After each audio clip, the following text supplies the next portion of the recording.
ماشاءاللہ الحمدللہ رب العالمین.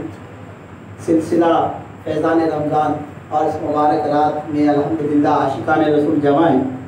سنیے کہ اللہ تبارک و تعالیٰ اپنے پیاروں پہ کیسا کرم فرماتا ہے. حضرت ابو ذر غفاری رضی اللہ تعالیٰ کو بیان ہے کہ حضور اقدس صلی اللہ علیہ وآلہ وسلم نے مجھے حضرت علی رضی اللہ تعالیٰ کو بلانے کے لیے مقام پر بھیجا.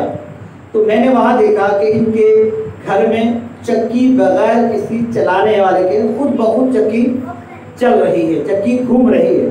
جب میں نے بارگاہ رسالت صلی اللہ علیہ وآلہ وسلم میں ارشاد فرمایا کہ ابو ذر غفار رضی اللہ تعالیٰ عنہ کہ کچھ ایسے فرشتے ہیں، ایسے بھی فرشتے ہیں جو زمین میں سیر کرتے رہتے ہیں، اللہ تعالیٰ نے ان فرشتوں کی یہ ڈیوٹی فرما دی ہے کہ وہ میری آل کی امداد کرتے رہے، وہ میری آل کی امداد کرتے رہے.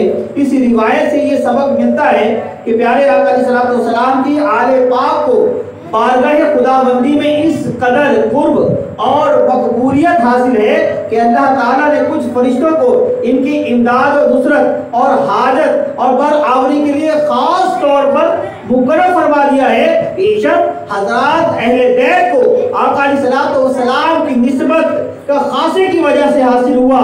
سبحان اللہ سبحان اللہ.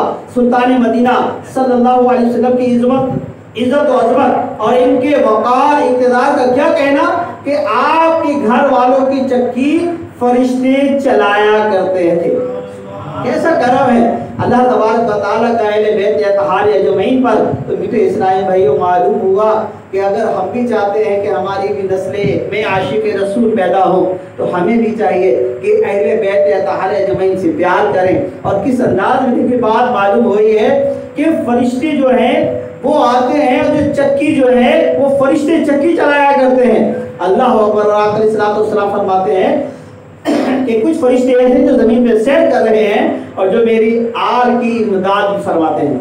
صلو علی الحبیب صلی اللہ تعالی علی محمد صلی اللہ علیہ وآلہ وسلم. انشاءاللہ کچھ پیارے پیارے اشعار بھی